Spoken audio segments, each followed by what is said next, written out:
Hello everyone, welcome to Toyeen Talks. Ẹ jẹ́ ká jọ enjoy. But for watching till I'll see you in my next video. Stay safe, stay blessed. I love you all. Bye. Kàn délẹ̀ torí pé kí ni ọmọ èèyàn ló kú kì í ṣajá ló kú. I will give you a story of a boy that live with me. Ìgbà tó ń ṣe tán ọmọ yẹn gbogbo àwọn àbúrò mi ọ̀dọ̀ mi náà máa wà. Tó ṣe tán university FUTA. Ọmọ yẹn twin ni one boy and a girl.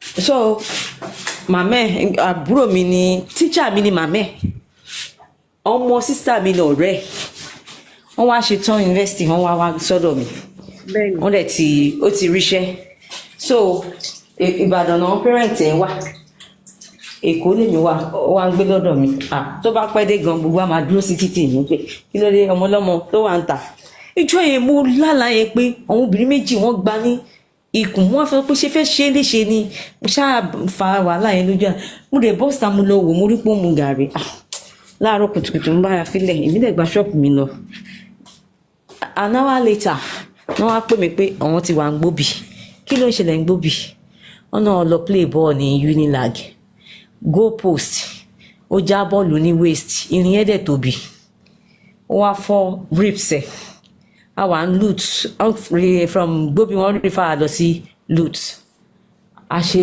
test kí woman yẹn dẹ̀ fún wa ní result scan tó wò kò fún wa up to today immediately mo pe màmá ọmọ yẹn dẹ̀ dé wọ́n gbé wa lọ sí like 7 hospitals kan tó gbà wá ní lasuth màmá ọmọ yẹn ti dé síbi àti ìjọ wa ojoojúmọ́ la jọ ń sùn sí bẹ́ẹ̀ tá ń bẹ̀ ọmọ yẹn wà ní intensive care for 2 weeks.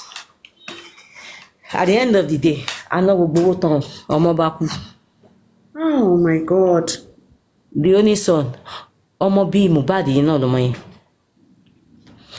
He died at the age of 26, a day to his birthday. Oh the only son. The only Mama, son to his birthday. Bẹ́ẹ̀ mo sọ fún yín, ṣé ti rí mo fẹ́ kú sínú hospital yẹn.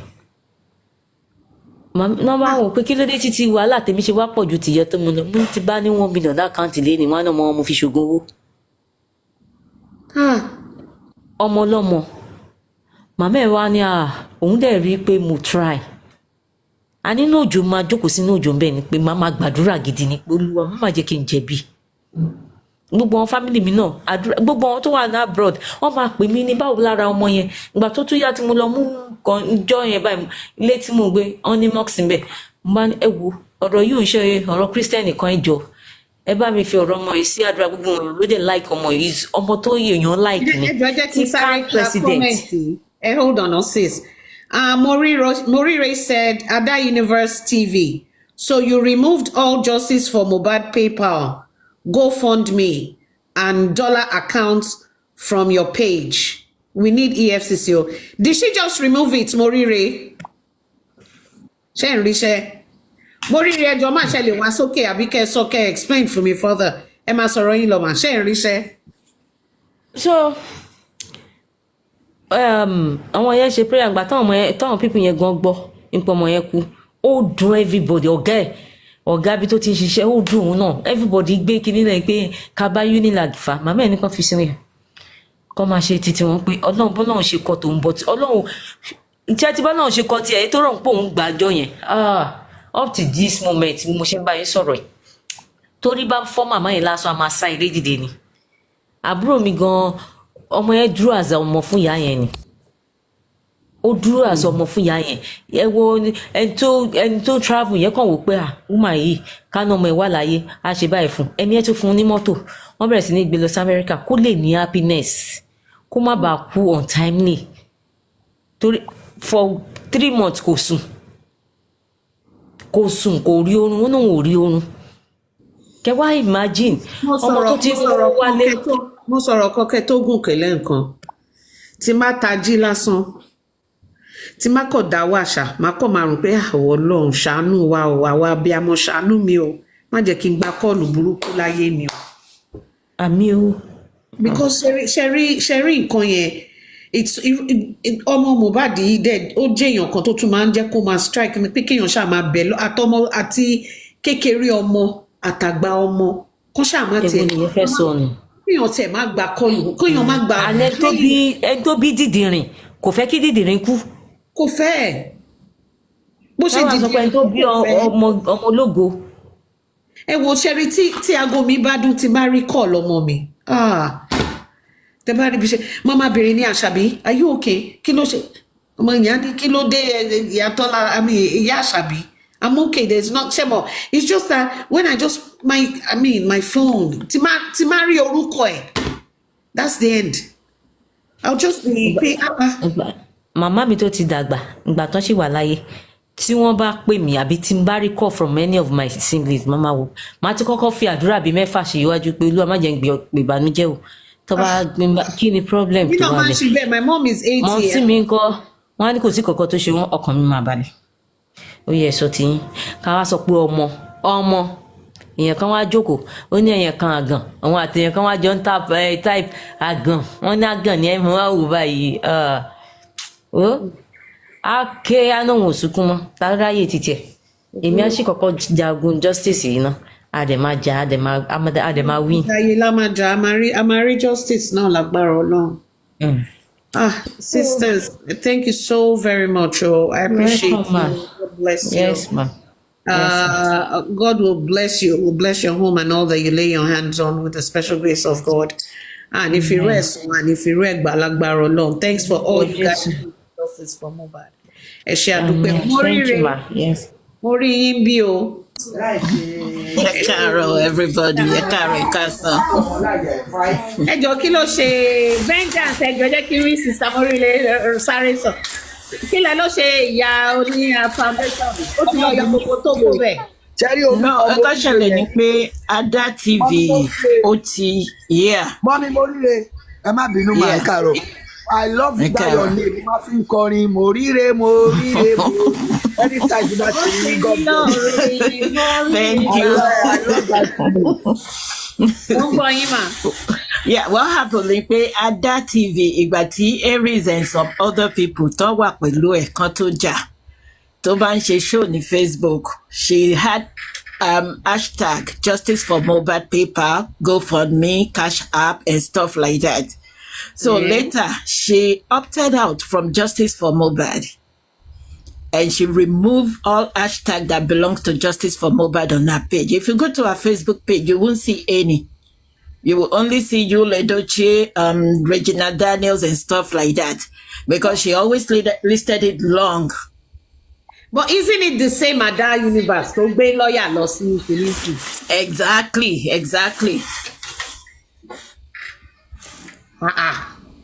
Yeah. So that's why I say all these people that were saying accountability, Lati Joti Ada TV Tingowo. I don't know if you remember the first PA tí bàbá ní tó lọ ń gbowó lọ́wọ́ Ada TV tó lọ ń forúkọ bàbá yẹn parọ́ gbowó. No Ada TV then. Because in Kokotoshi page, I always check on her page. She removed anything that has to do with Justice for Mohbad. And she stopped Justice for Mohbad for months now. So I'm surprised when she came back fully. So she actually stopped Justice for Mohbad. She did.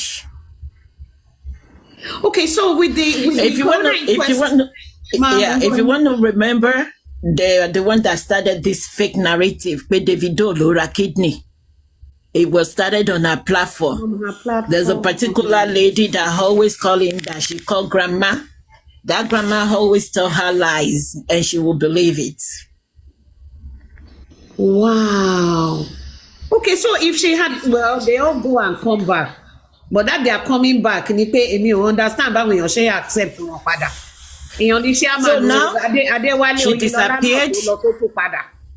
Sis, she disappeared from Justice for Mohbad and she continued with other things. And all of a sudden, her lawyer showed up to help the coroner. There is more to it. Can you imagine? Just show up like that and just went to the high court to go against coroner. People are using her. Some people are using her and a nonsense foundation. Some people are using them. It's Larry and others. Because majority of them, they came from her page.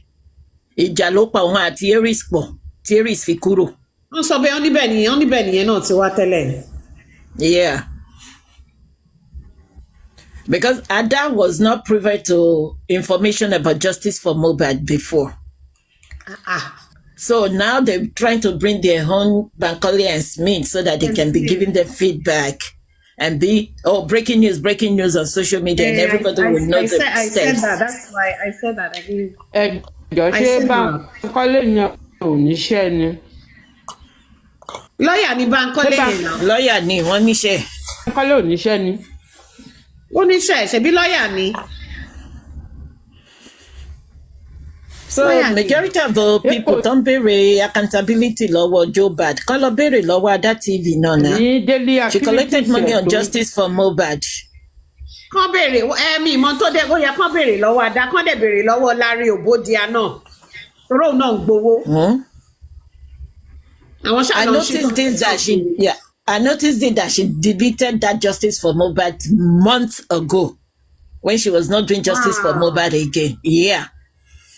When you go to her Facebook page, you will see hashtag Yolo Doche, Regina Daniel and stuff like that. And she put in justice for Mohbad. Yeah. Because I didn't make it my business. Honestly. I know more money, and she's not even the only one, but the other people, they are not using it to collect money when they were actually into justice for Mohbad then. But majority of the narratives then were all lies.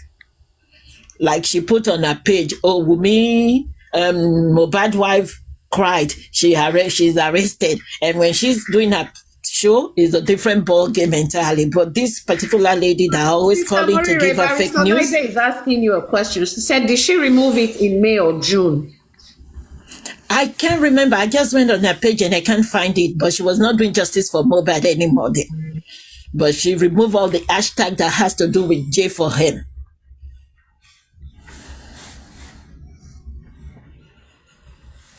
So all those people, all those hosts like Seleda always ask for accountability. You should go and ask Ada TV for accountability. And you should ask Larry Obodia too. Torí màmá tẹnu mọ́, torí Larry Obodia ń rówó gbà. So to me, if his legal team can stop this Bankole and Smith, they don't mean any good to me. They should leave this poor man alone. They should leave Joseph Alagbara alone. How can they mean any good? Sis, do you know how long Totin tried to get this Bankole and shit inside? I know. Last year, and all of a sudden, and all of a sudden, after Larry Coco Master, fake African CEO, because I never see any CEO that is wasting his time on TikTok like Larry Obodia. He said he did the foundation registration 1, 2, 3, 4, 5, 6, 7, 8, 9, 10, 11, 12. 12 times. Sis, what's Google desperation? Please Google him. Google his name. There's nothing to see on. Let me Google it, because I Googled him long time ago, since last year. Google his name. So all of a sudden, after to petition Baba Abusu Baba, then you're now bringing back Bankole and Smith, and when Larry is working with Ada, realize the sense in it. Of course. Of course. Alagbara. So I think Baba should do public disclaimer. That they're not representing him. If they want to represent the citizen, fine. But they're not representing. They're not working with Sanshito.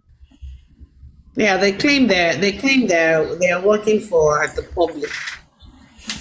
So if they're working for the public, they have no right to halt the corona. It's a slap on Mohbad. It's a slap. Sheti Mohbad Baje Baba Davido, would they do this stupid thing they did to him?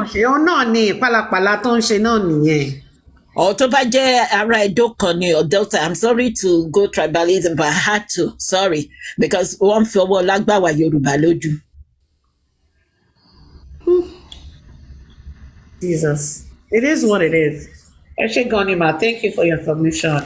You're welcome. So I'm going to get them. Money, everybody. Sorry, vengeance. Yeah. Eshima. Vengeance, good morning. Thank you very much, General Detola Aduke, you are now a general. You are now leading a battalion now. There's always that seed of there's always seed of greatness in everybody in Justice for Mohbad. And that's why this battle is so unique. When you think one general is done, then about 10 generals will just stand up that here we are. So the battle line cannot be crushed, because as you think you are crushing one aspect, many other aspects are forming. It is a battle between light and darkness. Madam Gibe, I like that your statement. Anytime you say it, I'm telling you, this is a battle between Okunkun and Imole. It is light not and darkness. I'm telling you, this battle is a battle for the soul of Nigerian youths. It is not a battle. God bless you. Wunmi, thank you. Olugumi, thank you. Yeah, God bless you. It is not a battle for the killer of Mohbad alone. And that is what people need to understand. Tó bá sọ pé eléyìí ò kàn mí, Ọlọ́run ní jẹ́ kó kan ẹni tó máa súnmọ́ wa níjọ́ kan. Láti tó bá ní pé wọ́n ní gbégbégbé, ò bá wọn gbé, Ọlọ́run ẹ̀kún gbé sẹ́yìn kùlé ẹ̀. So whosoever, yeah, that is the purpose for all of us in this justice. We are coming together to fight a common cause. We are not going to fight it as an external. We are not going to say, I'm a Baba Mohbadiri, I'm a Mohbadiri, I'm a Kinikari. No. If you keep saying kokami, it means we are not praying for the progress of that country. It means we are not concerned for the progress of that country. If you think you are not going back to Nigeria again, you never can tell. Your children might have reasons to go back.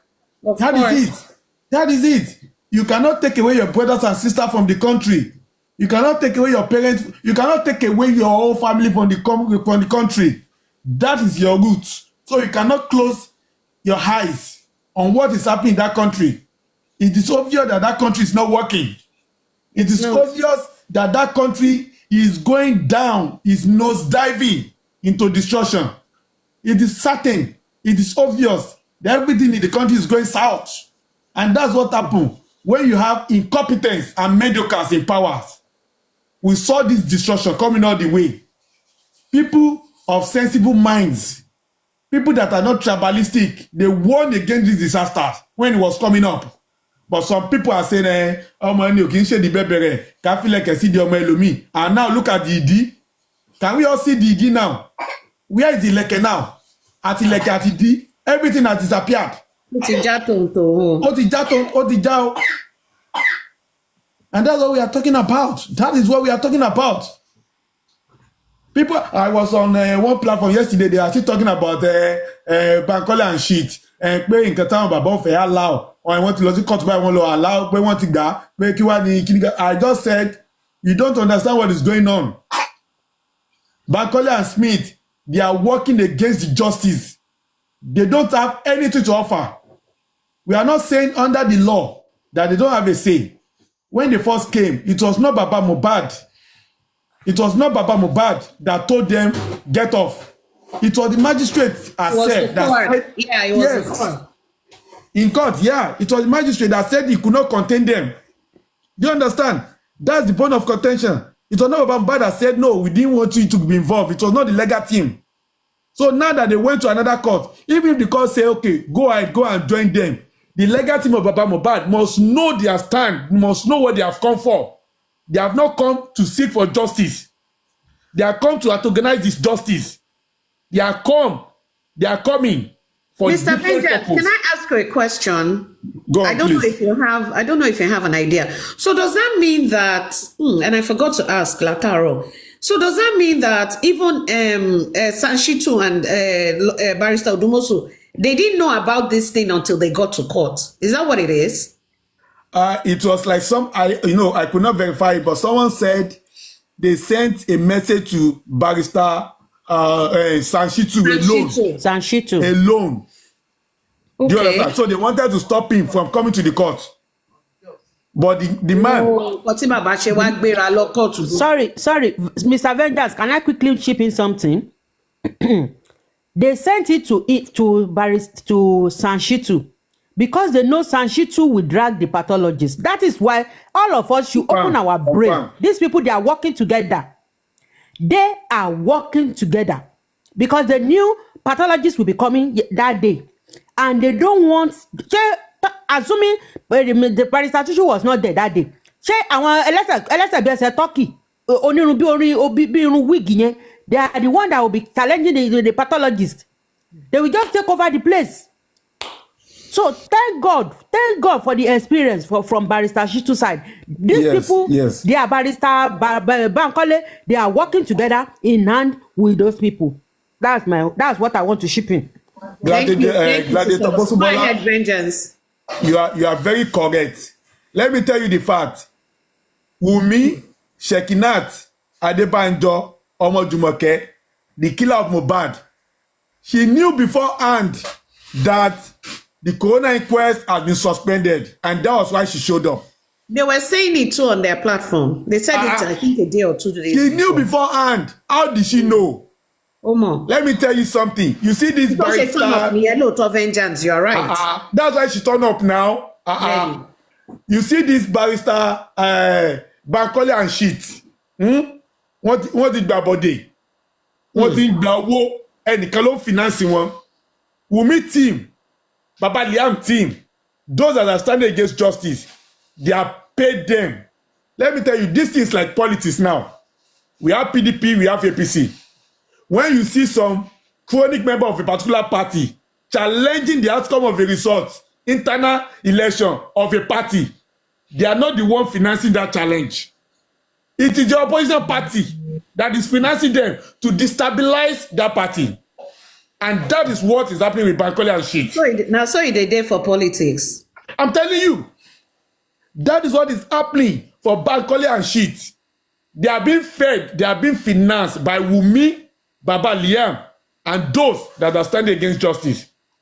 When someone was talking about public lawyer, I said, I'm not against public lawyer. But what is important is that there's nothing that public lawyers is coming to do in this case. When it's about job, the government of the day, the government of the APC in Lagos State, they have vowed they won't be political, won't be justice on Mohbad case, won't be cement political alliance in one by Baba Liam. About we can look back what you can be the same thing to over share. So tell me the sọ pé ẹni tó lè jà fitafita lórí ikú ọmọ ẹ̀. Ẹ má gé tàn yín. Tell me the way public. Ẹ wo justice for Mohbad. Look at justice for Mohbad. Gangan.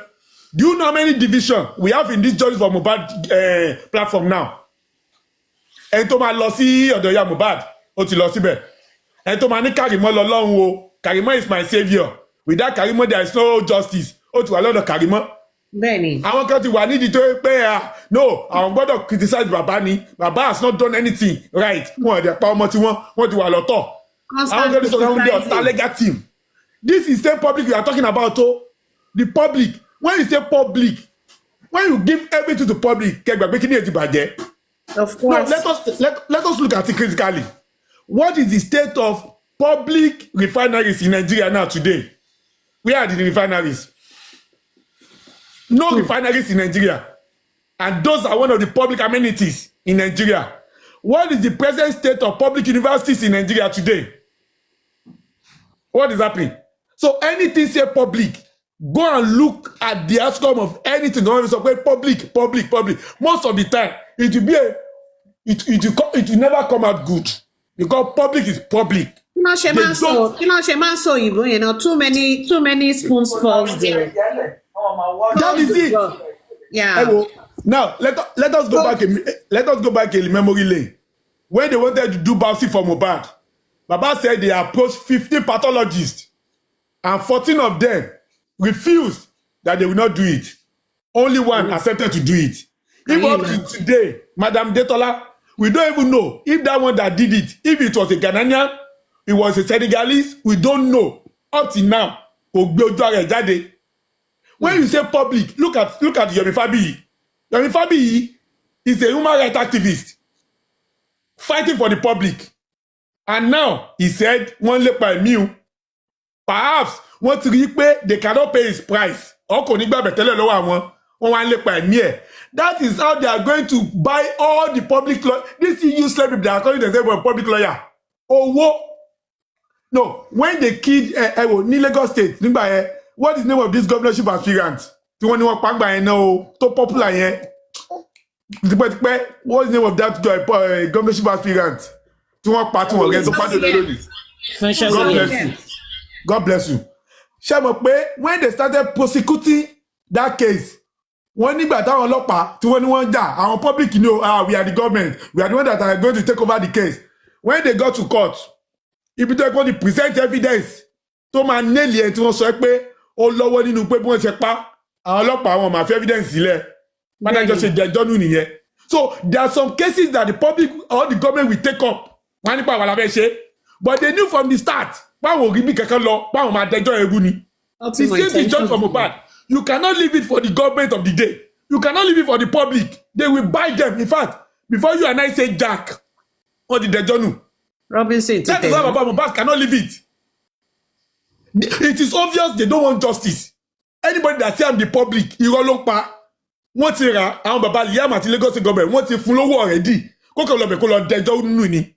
The only person you can trust in this justice is Baba Mohbad and the legal team. Ọmọ ìlòkù náà. Tó bá dé o kó gbà bọ̀dé. Tó bá dé o kó gba Bible. No problem now. I understand. That is it. Kò sẹ́ tó lè mọ̀mọ́ pọ̀n bí ọlọ́mọ. You that say you are the public, you are the public. Ẹ̀yà Mohbad yóò máa mọ tiẹ̀ pọ̀n. Ẹ wo ìyẹn olórí búkúmà ni ìyẹn ọmọ kì í ṣe ìyá tiẹ̀ ẹjọ́ káàtẹ̀ gbàgbé yẹn ìyẹn kì í ṣe ìyá tiẹ̀. So when you are not saying you are the public, you are the public, what is your stake in this matter? What are you looking for? See, that's one thing I don't understand. What is their interest in it? Vengeance. They want to destroy it in me. That's their interest. They don't have anything to offer this justice. Kí ló fẹ́ gain no destruction yẹn. Oh. I'm telling you, a lot of things are wrong in that country. A lot of things. That is it. That is it. Vengeance, ẹ má bínú. God bless you, Mami Jibe. Àmọ̀pọ̀lọ́ wà pẹ̀lú wa mi báyìí.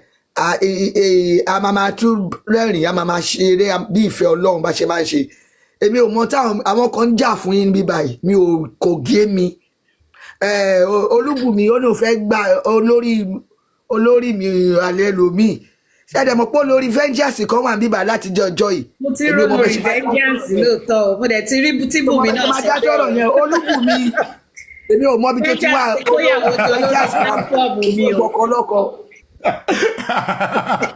well, let's see. Some of us are blessed on the platform. Some of us are blessed.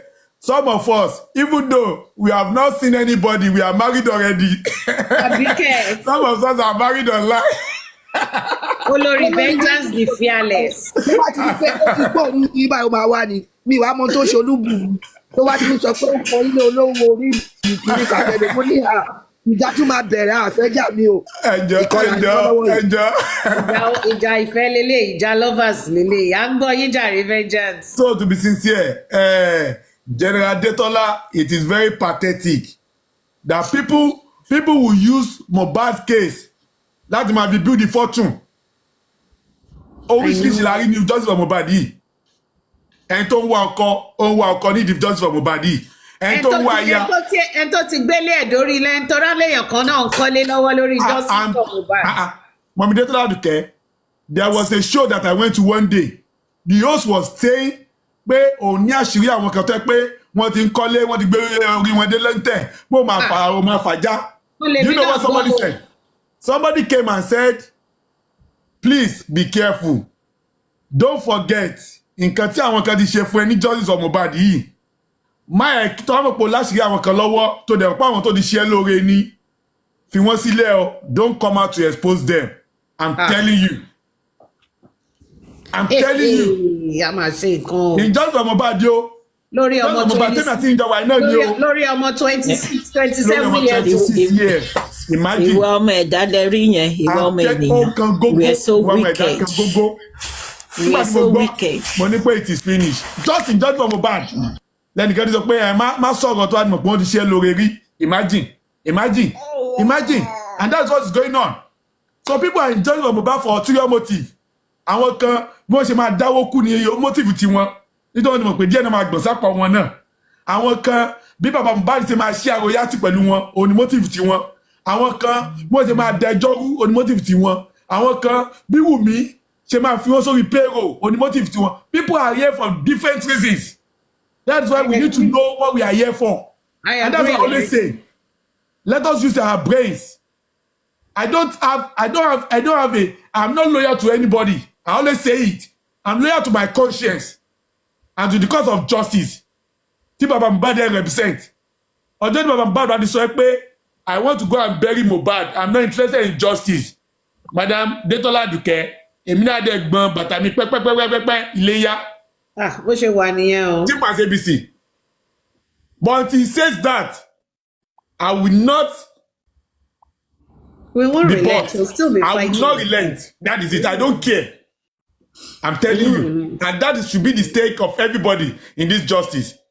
Don't have a blind loyalty to anybody. People are humans. They may be right today. Tomorrow they will turn out to another thing. And we are falling heroes now. Maybe there was a time that support justice. But now look at them today. Our fallen and rejected heroes. I'm telling you, the fallen angels. Look at them today. That is why our conscience should be where our loyalty lies. Ben. The cause of justice should be where our loyalty lies. We should do everything without expecting nothing in return. That should be our watchword. When we are not saying, I don't know what we are fighting for. Some people are worse than Wunmi. I'm telling you, Madam Adetola. Some people are worse than Wunmi in this justice for Mohbad. Wọ́n burú ju Wunmi lọ. In justice for Mohbad yìí náà ni o. Èṣù ni wọ́n. That is why we should be very careful. Ẹ mọ nǹkan tó máa ń bà mí lẹ́rù Shavengans. When I hear my own what is it called, gender talking, ìyá dẹ̀ máa bà mí pé obìnrin ló ń sọ̀rọ̀ báyìí. So if people that are actually harboring Wunmi, they are like minds. Of course. Èèyàn ló bí Wunmi lóòótọ́. Confirm me. Èèyàn kan ni. But wọ́n gbàgbé pé Mohbad yẹn. Ọmọ ẹ̀kan náà ló náà. Yeah, tó bá jẹ́ pé opposite side of the shoes ló wà. Ikọ́ tá à ń sọ ìkọlà àti ẹni dé gbogbo stage tó ti máa ti Mohbad mọ́lé. Wọ́n á ti gbàgbé ẹsẹ̀ wọn, wọ́n á ti gbàgbé kéèsì ti pẹ́. Forget. Gbogbo ilé tá à ń ṣe tá à ń drag ó ti lé lọ́dún kan sí. No, Mohbad àti wà látìmọ́lé látijọ́ ẹ̀. Látijọ́ ẹ̀, àní wọ́n ti gbàgbé ẹ̀. Lẹ́ni lọ́kọ̀tún lọ́la, jẹ́ẹ̀lì gan ló máa gbà lọ. Àti bàbá ẹ̀ gan náà máa ti mọ́lé. Àti bàbá ẹ̀. Vengeance, it still goes down to pé ìfẹ́ owó ó ti jẹ àwọn Nàìjíríà lọ́kàn jù, especially àwọn Yorùbá. Mo ń bọ̀ mo fẹ́ ṣàlàyé ti fi náà Yorùbá owó ibi owó ẹ̀jẹ̀ wọn mind àwọn náà fẹ́ kọ́lé àtẹni tó wà nílé àtàwọn tó wà nílùú òyìnbó torí most of them wọ́n wà níbà owó yẹn ni wọ́n ní ọkọ̀ wọ́n fi ń da nǹkan rú wọn ò ti gbàgbé pé vanity upon vanity wò la wá sí ayé. Kọ́lọ́n bá wa fọ̀run kẹ́ Mohbad kọ́lọ́n tẹ̀sáfẹ́fẹ́ rere Mohbad owó tán fẹ́ ná yìí sí ọmọ tó fẹ́ ná owó yìí ẹni tó ń lówó níbo ló wà. Òun náà ni mò ń sọ. Ẹni kò dání lọ síbi tó ń lọ ni. Wọ́n ò lọ bẹ́ẹ̀. Tí wàá da náà nìyẹn. Ẹ wo lórí Black Act yìí náà ẹ wo tó ń ṣẹlẹ̀. Irú àwọn ìṣẹ̀lẹ̀ yẹn tí child woman tó ń fún wọn lówó kiri. Nígbà tí mo gbẹ́lu pé Chelsea sọ pé don't answer Ọláìdé. If he give him money now he will do kini kan money. Chairman ẹgbọ́n wọn rẹ̀ fún wọn lówó. Ẹ rí bó ṣe fled up njọ́ yẹn. Sẹlẹgbowó kẹ kò gbọ́dọ̀ jẹ́ bẹ́ẹ̀ sorry o we need accountability o okay. Kini ló make insinuation one guy kan tán ló ń pè chess man yẹn ló make assumption yẹn lórí náà. Òun ló sọ bẹ́ẹ̀ bá chairman bá fled up mo ní ó ti ṣó pé mi ò fún lówó ló bá ń janporo most of them wọn owó tí wọ́n gbà àìsí ti sọ náà àwọn òsì kan ń gbà ọlọ́dẹ máa tú àṣírí wọn ni àwọn kan náà ń gbà ẹ̀wọ̀n tó ṣẹlẹ̀ kiri ìfẹ́ owó ló bá wa débi tá a gbé bá ní Nàìjíríà yẹn especially Yorùbá nítorí pé mo fẹ́ ló máa ta ọmọ làkejì. ìfẹ́ owó àti greed. òun náà ni ẹ̀wọ̀n kékeré ọmọ oṣù mélòó ló lọ tà ó ní kọ́ṣà fóun ní iPhone àbí kinní kan ló dẹ̀ ń sọ láwọn ti ba láìfọ àwọn ọ̀dọ́ jẹ́ ọmọ yẹn mo mọ̀ pé àwọn kólóòsì ló wà wọ́n tún lọ bò mí ó ní òun ti bí mímí mẹ́ta kan òun gbé àwọn kan síbi kan ó dẹ̀ gbé fine boy ó nílẹ̀ ibo lòun ti bí ìkíní kan very young guy ọmọ gẹ́tò. mo rí fídíò yẹn mà. I was shocked ìpẹ̀rù life wo ní Nàìjíríà èèyàn kan ti sọ pé wọn kò sí data kìíní fún àwọn ọmọ wa tó ń bí àti àwọn pé gbà tí wa wọn o rẹ́kọ̀dì yẹn wọn ṣe bíi tìlú èbò ìlú yẹn a ní kí Ọlọ́run kó jẹ́ kó la orílẹ̀-èdè yẹn kó la kó ṣe ìfẹ́ I don't care bá gbàdúrà sí títí owó ló ń ba Nàìjíríà jẹ́ o. kò sí òtítọ́ mọ́ ẹ̀wọ̀n nínú kinní tá a ṣe náà justice for Mohbad wọn á fẹ́ lómi lówó aṣáré ti lọ ó ti wà pẹ̀lú good kinní o wọ́n á padà lọ síbi àwọn eléèbí àwọn eléèbí. ṣebí ìyá Mohbad is a good example ẹbí ìyá Mohbad lọ ní kó dáwó fún tó tún padà lọ síbi tó ti ń bọ̀. ìyá Mohbad is my highest bidder. Mọ́mí wá sọ̀rọ̀ lẹ́ǹkan kí nìyẹn touch mi ìní parọ́ fún mi àfi mọ́mí ló ń ranger wọ́n sọ dìbò pé abiyamọ tó bí ọmọ ẹ̀ ìjọ kìnìún ní ọ̀nà máa pò iṣẹ́ níjọ́ yẹn gbogbo wọn máa bẹ̀rù ni wọ́n máa sá tó a kó débẹ̀ bó ṣe bá kínní tó jára tó ya wèrè gbogbo wọn máa òótọ́ ti jáde gbogbo wọn máa sá lọ ni wọn ò ní lè ṣe ọkọ fún.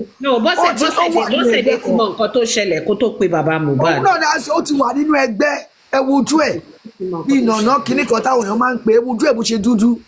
so wọ́n fẹ́ fi Mohbad kó fẹ́ fi fọ́nìṣì bàbá ni o dẹ̀ mọ̀ pé ó ti di nǹkan míì ní tó ń ṣẹlẹ̀ gan nìyẹn èmi ò ríro abiyamọ bẹ́ẹ̀ rí kó má tó dákú wífà gbogbo àwọn pípù yẹn á sá kúrò nílé yẹn ẹ̀rù á bá wọn mọ́mí ẹ má kú mọ́mí ẹ ò ní lè ṣe ìmùlẹ̀ òṣìṣẹ́ náà ṣe yẹn. ẹgbọ́n tí bọ́sẹ̀ ń sọ pé wọ́n bẹ̀ òun kóun tó wọnú ilé ọmọ òun ṣó yẹ kó wọ bẹ̀ rárá. Imagine gbogbo family ìyá Mohbad yẹn they are cost I'm telling you wọ́n ti gé Madam Jibi confam.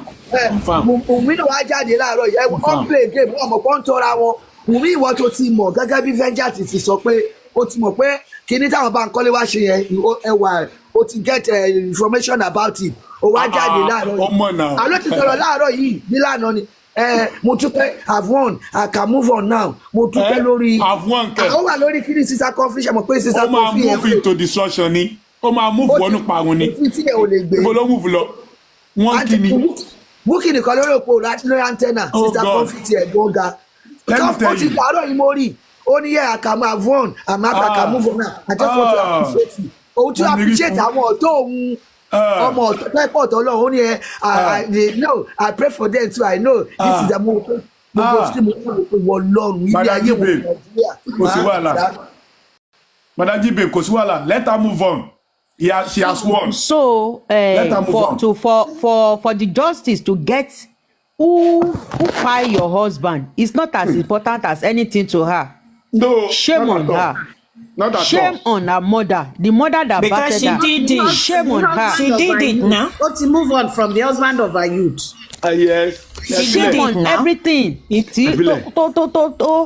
attach mọ́. Shame on everything. Mo dẹ̀ mọ̀ pé God in heaven today. Sherry, àwa ló pọ́n lójú. Àti Ìyábọ̀ Òjó. Ẹjọ́ mà ṣé Jùmọ̀kẹ́ yẹn wà ṣó wá sí court. Níbo? Ó ní Ìyá Túndé ló wà èmi ò mọ̀ wọ́n èmi ò tí yẹ. Ìyá Túndé ló wà. Sherry, mo wà lórí live Karimo ní àárọ̀. Wọ́n ní Jùmọ̀kẹ́ wá. Mr. Titus, do you want to come up? Good morning. Wọ́n ní Jùmọ̀kẹ́ wá sí wọ́n ló wà Nàìjíríà.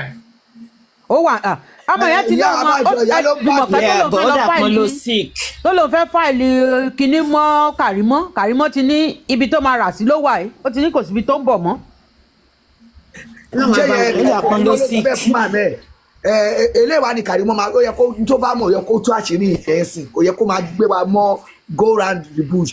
Ìgbà tí ìyẹn ti dé kò síbi tí ìyá ń bọ̀ mọ́ ó ti ní bóun ló gbé ìyá ẹ̀ lọ ó ti ní kò síbi tó ń bọ̀ mọ́.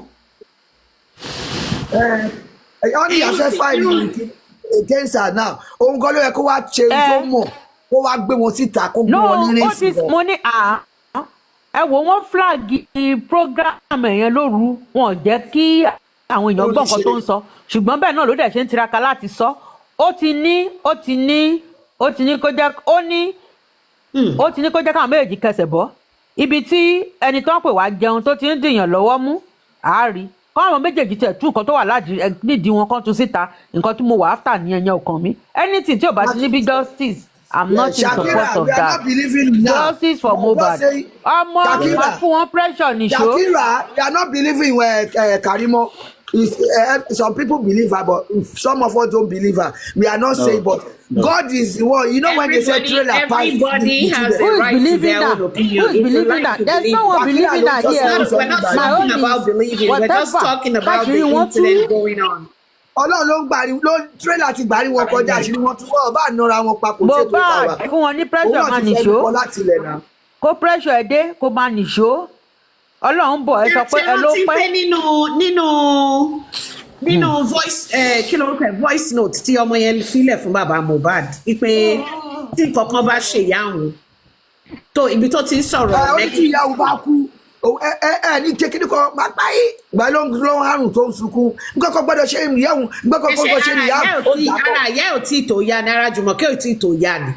ara ò ló máa yá kí gbogbo àwọn abiyamọ. egungun Mohbad wà lọ fún ẹ ara ẹ ò lè yá. wọ́n abiyamọ tọ̀run gidi gan egungun Mohbad wà lọ fún ẹ. wọ́n gégùn fún ni tí a Mohbad náà ń bọ̀ torí orí Mary ló represent obìnrin rere wọ́n máa gégùn fún ẹ̀yin ìyá ìṣì burúkú yìí ẹ̀yin ìyá yóò fò ẹ bá ọmọ òfò. Ejo, this is what I want to say. Please, let us prepare for a long battle.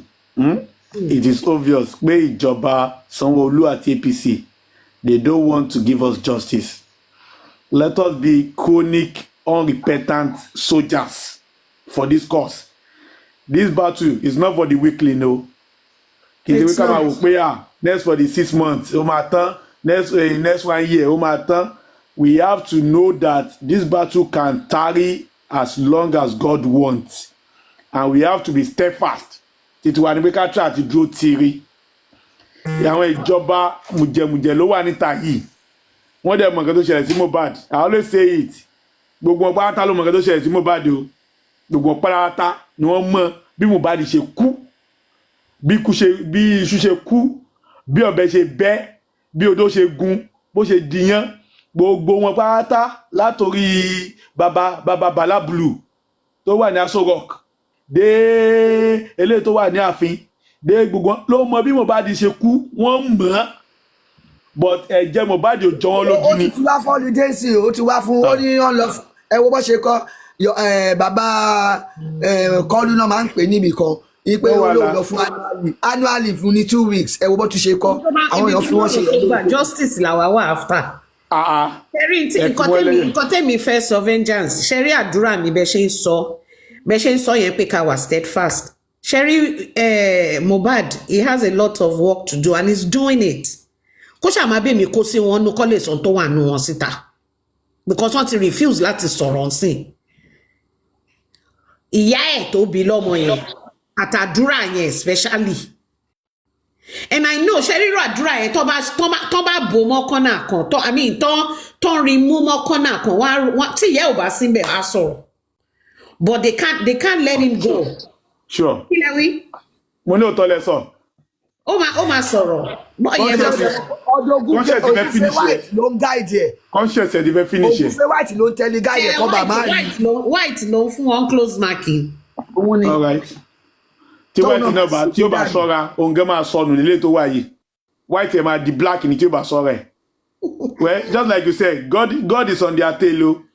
God is really trailing them seriously. Ọkàn wọn ò balẹ̀ o gbogbo ilé tí àpọ̀kọ̀jayé tó kàn ṣe tó ń rẹ́rìn tó ń pàtẹ́wọ́ tó ń ṣe bí ajá tó ń ṣe bí eku tó ń jó ó máa jó lọ inú ẹ̀wọ̀n ni o. Eléyìí tó lòun move on yẹn tèmi mama rich gate sọ fún wọn ní tó wá mọ̀ pé òótọ́ ni ò move on kó dá nìkan rìn láàrin ojú títì kó kàn fẹsẹ̀ rìn káwọn yẹn mọ̀ pé Wunmi lélẹ̀. For somebody I remember she made a video tó ní ọmọ òun ò lè lọ school ọmọ òun ò lè mix òun náà ò lè jáde wọ́n ń ṣọ̀hún lọ́wọ́ lẹ́sẹ̀ ṣọ̀hún kọ́ ló ń wa mọ́tò kiri tó ń ṣe fídíò tó ń ṣe bó ṣe wù yẹn. Èbó òun ló lóhùn òun ò ní freedom ó dẹ̀ ti ní freedom sí Mohbad ti pọ́dún kan kò burú Ọlọ́run wà lórí ìtẹ́ Ọlọ́run wà lórí ìtẹ́. But bàbá àwọn ní ìkọ́kọ́ mọ́ bàbá èmi gan tó pọ́dún márùn-ún tọkọ mi kú mi ò move on olórí ọmọ àlè. ẹ jẹ́ sọ one word yìí wọ́n ní ó kó 25 mopo àbí tó tẹ̀lé wa wọn ò bá kó 100 wa ṣé àwọn tó ṣẹlẹ̀ ẹ má jẹ́ parọ́ fún yín àwọn ọmọ Ìkòròdú mo rí fídíò yẹn náà wọ́n ń para gidi gan àtàrúgbó àtàgbàlagbà tó bá rí mú tó bá bò mọ́lẹ̀ ní ìjọ yẹn ẹ gbà bẹ́ẹ̀ nǹkan tá à ń sọ kọ́ là ń sọ ọmọ Ìkòròdú bínú gan wọn tó bá rí Mohbad náà wọn á yíya wẹ́wẹ́ gbogbo fídíò yẹn là ń rí sí tó ọmọ Ìkòròdú wọn gbójú wọn síta tó ń para àwọn tá àti ẹ̀ mọ̀ rí kò ń ṣe àwọn Perkins o àti ọmọ ìkéré àti àgbàlagbà pẹ̀lú wo nìyẹn ọlọ́pàá wa ń gáìdì ẹ̀ wá. I just want to say this. We shouldn't lose guard on Wunmi. Now tí ọmọ Ìyábọ̀ ti ń ṣe visa tó ti ń ta ticket lọ Tanzania and stuff like that. We shouldn't lose guard o. It just came on me now. Yeah, we shouldn't lose guard. You are right. Ó ń try ó ń pull ní legs àwọn èèyàn ó fi kábíyèsí Olódùmarè. Ìyábọ̀ ó máa gbẹtọ́ lórí ìdúró ni. Ọlọ́run kò máa yọ tán tó tẹ̀ ó máa kún egungun. ẹ̀ ń fa ọ̀rọ̀ gùn ó máa sunkún lórí Festus ọmọ ẹ̀ yẹn ni nígbà tó yẹ kó máa jọrọ̀ ọmọ ẹ̀ yẹn ó máa fẹ̀yìntì sunkún ẹ̀ ní ẹ fi sílẹ̀ ẹ jẹ́ kó má yọwọ́ kúrò nínú nǹkan tí ó kàn. The damages tó ṣe because wọ́n sọ pé Wunmi ṣẹ̀ṣẹ̀ kúrò nílé Ìyábọ̀ ni o ọmọ ẹ̀dá ń ṣe visa Tanzania and all other kìíní so they had to be very very fast. Kò rí bí ti ṣe masters Turkey ló ti lọ ń ṣe masters káàkiri àwọn olóòfò òṣì. Visa tó ń ṣe yẹn ó fẹ́ mú visa lórúkọ yẹn tí mo mi mo rí rẹ sọ pé we have to be guided we have to be on guide. Exactly ṣe rí Wunmi bó ṣe wà yẹn ibi tí Wunmi ti safe jù ní gbogbo àgbáyé ó ní Lagos State yẹn o. ó ní o. I'm telling you the truth. Oh mọ but èmi ti advice ẹ rí mo di sorry ní one of my submissions the safest place for her is under Baba Liam and Sanwo-Olu in Lagos State. Tó bá tún lè yí ẹsẹ̀ kó Lagos State ẹ bá yẹ kí n tàn yín kò síbi tó ṣú ọ̀fun Wunmi mọ́ ẹ lọ kọ sílẹ̀ àfi táwọn èèyàn bá mọ̀ pé Wunmi lélẹ̀ tó bá lọ ṣe facial lift tó lọ ṣe facial surgery tó lọ ṣe bum enlargement tó ṣe breast reduction tó ṣe hand replacement bíi ti Ìyábọ̀ Òjó tó yẹ pé ó change part of her body tí wọ́n dá mọ̀mọ́ ló kù kò síbi tí Wunmi lè escape sí tí Wunmi lè tó lè survive o. I'm telling you the truth. And now they said àwọn kan wà tí wọ́n lọ sí corona inquest níjẹta wọ́n nígbà tí wọ́n examine tí wọ́n interrogate the pathologist yẹn that pathology from hellfire. They said when they were from hellfire ni is a pathology from hell. When we were in school, one of our lecturers used to call one of my classmates. He would be saying, where is that doctor from hell? So that pathology was a pathology from hell. So they said when they were interrogating that pathology, when Wahab Shitu, our own son, the legal luminary, that man was interrogating him. Imagine, somebody was interrogating the pathologist. Yaya Shitu, the son Shitu was not in medical line, no. Did not have any idea about medical terms and everything. And you are a pathologist. Vengeance, ẹ kúrò ń bẹ̀. Àwọn barrister wọ́n mọ̀ much about medical, even more. The criminal aspect, the corona aspect of it. Àbúrò mi, nǹkan tó ṣe, medical things ló ṣe in a master's in the project. That was what she did. Mo agree pẹ̀lú yín o. Nítorí wọ́n bà iye pathology yẹn jẹ́. Wọ́n bà iye ẹ̀jẹ̀ gidi ni. Ẹ jẹ́ sọ fún yín, tí a bá wà lọ́sítù tí case kan ṣẹlẹ̀ tí a fẹ́ lọ appear ní court ẹ wò ó a máa ń gbọ̀n ní because nǹkan tó o expect tó máa drill ẹ bíi. Imagine. Tó máa drill ẹ bíi kó wá tún wá parọ́. Ṣẹ̀jẹ̀ wọ́n wá ní pé ìgbà tí wọ́n examine pathology they said Wunmi was sitting somewhere and then somebody was sitting beside Wunmi. They said that person did not even know Wunmi. Yes. And that person happened to be a student lawyer. You understand? Someone in law school. So when they were drilling the pathologist, the person said Wunmi was shaking. The tension was all over her in the coroner inquest. That the student lawyer now asked someone that who was this woman? Because he did not know Wunmi. They now told him, don't say anything. Later, they now told him, the student lawyer, this was the girlfriend of the deceased. The student lawyer was like, no wonder, something was definitely wrong with her composure. That is, ààrẹ ò balẹ̀, ó ṣe bí ẹni tó fẹ́ kú ni, pé bóyá ó ní mental problem. So when you now saw her standing and dancing outside, ẹjọ́, ó fẹ́ gbé àwọn èèyàn ní gógó ni o. She knows within herself, in her inner of her mind. Somebody confirmed it that she was fidgeting when she was in trouble. They said it now. They said she was shaking. So she knows. Ọjọ́ lórí ilẹ̀ kò lè pẹ́ mọ́. She knows she will go down. When it will be, is what you and I don't know. But one thing is certain. Vengeance, you said something now pé ọjọ́ ẹ̀ kò ní pẹ́ lórí ilẹ̀. Àmì àṣẹ. Muyibat ẹjọ́ mo bọ̀. Muyibat ọjọ́ tí ẹ gan kò ní pẹ́ lórí ilẹ̀. Àwọn ìyá aláyé ẹ̀ ní àgùnfù. Ẹ má dájú mo ti block. Ẹ má yọra yín lẹ́nu jàre tí mo ti block. Àwọn ọmọ pẹ́ ti block olùṣọ́ ọmọ. Ó máa lọ bá afẹ́fẹ́ kí n pẹ́ kó máa kọ̀ bí lára.